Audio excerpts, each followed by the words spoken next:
दोस्तों, आज मैं आपको एक ऐसी कहानी सुनाने वाला हूँ जो एक डेड मेंढक से शुरू होकर आपके मोबाइल चार्जर तक जाती है। और सबसे मजेदार बात ये है कि इस कहानी में एक ग्रीक फिलोसोफर है, एक पागल इटालियन डॉक्टर है और एक अमेरिकन जो काइट उड़ाकर बिजली को पकड़ने की कोशिश कर रहा था। तो कहानी शुरू होती है 2600 साल पहले, यानी 600 बीसी में ग्रीस में। वहाँ रहता था थेल्स नाम का एक फिलोसोफर। अब थेल्स क्या कर रहा था? वो एम्बर यानी सुनहरे रंग का एक हार्ड सब्सटेंस लेकर उसे फर से रगड़ रहा था। आप सोचेंगे कि क्यों? अरे यार, बोरियत में लोग क्या क्या नहीं करते। लेकिन जब थेल्स ने एम्बर को रगड़ा तो देखा कि स्मॉल फेदर्स और डस्ट पार्टिकल्स एम्बर की तरफ खींचे चले आ रहे हैं, बिल्कुल मैग्नेट की तरह। थेल्स ने सोचा, यार ये तो मैजिक है। लेकिन उसे नहीं पता था कि वो स्टैटिक इलेक्ट्रिसिटी डिस्कवर कर रहा है। ग्रीक वर्ड इलेक्ट्रॉन एम्बर के लिए यूज होता था और यहीं से आया हमारा इलेक्ट्रिसिटी शब्द। अब फास्ट फॉरवर्ड करते हैं 2000 साल आगे। इटली में रहता था लुइजी गैल्वानी नाम का एक डॉक्टर। 1780 के आसपास की बात है। गैल्वानी अपनी लैब में बैठा था और मेंढकों पर एक्सपेरिमेंट्स कर रहा था। हाँ, मेंढकों पर। अब एक दिन क्या हुआ कि गैल्वानी की असिस्टेंट ने एक्सीडेंटली एक मेटल नाइफ से डेड मेंढक की टांग को टच किया और अरे वाह, मेंढक की टांग एकदम से जंप कर गई, जैसे कि वो जिंदा हो गया हो। गैल्वानी की तो आंखें फटी की फटी रह गईं। उसने अपनी वाइफ को बुलाया और कहा, देखो देखो, ये मेंढक वापस जिंदा हो गया। लेकिन मेंढक डेड था, सिर्फ टांग हिली थी। गैल्वानी ने और एक्सपेरिमेंट्स किए। उसने पाया कि जब भी 2 डिफरेंट मेटल्स मेंढक की टिश्यू को टच करते हैं तो टांग हिलती है। गैल्वानी ने सोचा कि ये एनिमल इलेक्ट्रिसिटी है, जानवरों के अंदर कोई स्पेशल इलेक्ट्रिसिटी होती है। लेकिन गैल्वानी के फ्रेंड एलेसैंड्रो वोल्टा को ये थ्योरी गलत लगी। वोल्टा एक फिजिसिस्ट था और उसने कहा, यार ये एनिमल इलेक्ट्रिसिटी नहीं है, इलेक्ट्रिसिटी मेटल्स के बीच केमिकल रिएक्शन से आ रही है। वोल्टा ने प्रूव करने के लिए 1800 में एक अमेजिंग चीज बनाई। उसने कॉपर और जिंक की डिस्क्स ली, उनके बीच सॉल्ट वाटर में भीगा हुआ क्लॉथ रखा और एक के ऊपर एक स्टैक बनाया।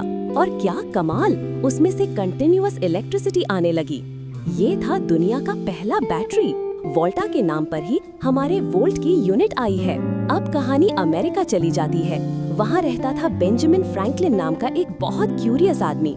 1740s में फ्रैंकलिन ने इलेक्ट्रिसिटी के बारे में पढ़ा और उसे लगा कि लाइटनिंग और लैब की इलेक्ट्रिसिटी सेम चीज है। तो फ्रैंकलिन ने क्या किया? 1752 में एक स्टॉर्मी रात को उसने एक काइट उड़ाई। लेकिन ये कोई ऑर्डिनरी काइट नहीं थी। काइट के थ्रेड से एक मेटल की बांधी थी। जब लाइटनिंग आई तो इलेक्ट्रिसिटी काइट के थ्रू की तक आई और फ्रैंकलिन को शॉक लगा। फ्रैंकलिन खुश हो गया कि उसकी थ्योरी सही थी, लाइटनिंग भी इलेक्ट्रिसिटी ही है। लेकिन फ्रैंकलिन को पता नहीं था कि वो कितना डेंजरस एक्सपेरिमेंट कर रहा था। वो लकी था कि मर नहीं गया। बाद में जब दूसरे लोगों ने ये एक्सपेरिमेंट ट्राई किया तो कई लोग मर भी गए। अब सीन शिफ्ट होता है 1800s में इंग्लैंड की तरफ। वहाँ रहता था माइकल फैराडे नाम का एक जीनियस साइंटिस्ट। फैराडे बहुत गरीब फैमिली से था, प्रॉपर एजुकेशन भी नहीं मिली थी, लेकिन उसके अंदर इनक्रेडिबल क्यूरियोसिटी थी। 1831 में फैराडे ने एक माइंड ब्लोइंग एक्सपेरिमेंट किया। उसने एक मैग्नेट को कॉपर वायर के कॉइल के अंदर मूव किया और क्या हुआ? वायर में करंट फ्लो होने लगी। फैराडे ने डिस्कवर किया इलेक्ट्रोमैग्नेटिक इंडक्शन। इसका मतलब था कि मैकेनिकल एनर्जी को इलेक्ट्रिकल एनर्जी में कन्वर्ट किया जा सकता है।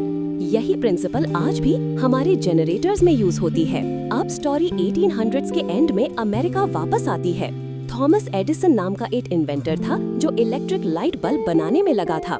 एडिसन ने थाउजेंड्स एक्सपेरिमेंट्स किए डिफरेंट मटेरियल्स के साथ। एक दिन एडिसन ने कार्बनाइज्ड बैम्बू का फिलामेंट ट्राई किया और यूरेका, लाइट बल्ब 1000 घंटे तक चला।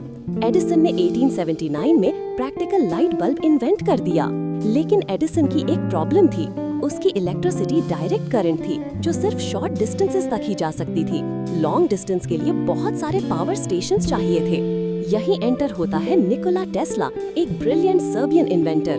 टेस्ला ने ऑल्टरनेटिंग करंट सिस्टम डेवलप किया जो लॉन्ग डिस्टेंसेस तक एफिशिएंटली ट्रैवल कर सकती थी। एडिसन और टेस्ला के बीच वॉर ऑफ करंट्स शुरू हुई। एडिसन डराने की कोशिश करता था कि एसी डेंजरस है, यहाँ तक कि उसने एक एलिफेंट को एसी से इलेक्ट्रिक्यूट करके दिखाया था। लेकिन टेस्ला की एसी सिस्टम बेटर थी। अंत में एसी सिस्टम जीत गई क्योंकि वो प्रैक्टिकल थी। आज भी हमारे घरों में एसी इलेक्ट्रिसिटी ही आती है। 20th सेंचुरी में इलेक्ट्रिसिटी रेवोल्यूशन आ गई। 1882 में एडिसन ने न्यूयॉर्क में फर्स्ट पावर स्टेशन बनाया था। धीरे धीरे पूरी दुनिया में पावर ग्रिड्स बनने लगे। हाइड्रो इलेक्ट्रिक पावर प्लांट्स बने, कोल पावर प्लांट्स बने, फिर न्यूक्लियर पावर प्लांट्स भी आए। ऑयल क्राइसिस के बाद सोलर और विंड एनर्जी भी पॉपुलर हुई। आज के मॉडर्न वर्ल्ड में इलेक्ट्रिसिटी कितनी इम्पोर्टेंट है, इसका अंदाजा तब लगता है जब पावर कट हो जाती है। मोबाइल डेड हो जाता, वाईफाई नहीं चलता, एसी बंद हो जाता, फ्रिज काम नहीं करता। Computer revolution, internet, mobile phones, electric vehicles, ये सब इलेक्ट्रिसिटी के बिना पॉसिबल नहीं था। अब फ्यूचर में क्या हो रहा है? रिन्यूएबल एनर्जी एक्सपैंड हो रही है, सोलर पैनल्स छतों पर लग रहे हैं, इलेक्ट्रिक कार्स रोड्स पर दौड़ रही हैं, वायरलेस चार्जिंग आ रही है, स्मार्ट ग्रिड्स डेवलप हो रहे हैं जो ऑटोमेटिकली इलेक्ट्रिसिटी को एफिशिएंटली डिस्ट्रीब्यूट कर सकते हैं। एनर्जी स्टोरेज टेक्नोलॉजी इम्प्रूव हो रही है। तो दोस्तों, ये थी इलेक्ट्रिसिटी की इनक्रेडिबल जर्नी। थेल्स के एम्बर से शुरू होकर गैल्वानी के जंपिंग फ्रॉग लेग्स तक, फ्रैंकलिन के डेंजरस काइट एक्सपेरिमेंट से टेस्ला की एसी इनोवेशन तक। इस कहानी से हमें क्या सीख मिलती है? कि क्यूरियोसिटी की पावर अमेजिंग है। थेल्स ने सिर्फ एम्बर रगड़ा था फन के लिए, लेकिन उसने इलेक्ट्रिसिटी की फाउंडेशन रख दी। गैल्वानी ने एक्सीडेंट में मेंढक की टांग हिलते देखी, लेकिन उसने इन्वेस्टिगेट किया। फ्रैंकलिन ने डेंजरस एक्सपेरिमेंट किया क्योंकि वो जानना चाहता था कि लाइटनिंग क्या है।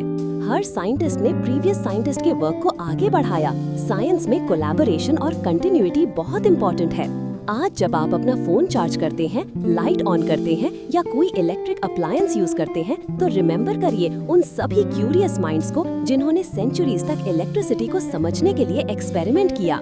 एक एम्बर पीस को रगड़ने से शुरू हुआ सफर आज स्मार्ट सिटीज और इलेक्ट्रिक फ्यूचर तक पहुंच गया है, और ये जर्नी अभी भी कंटिन्यू है।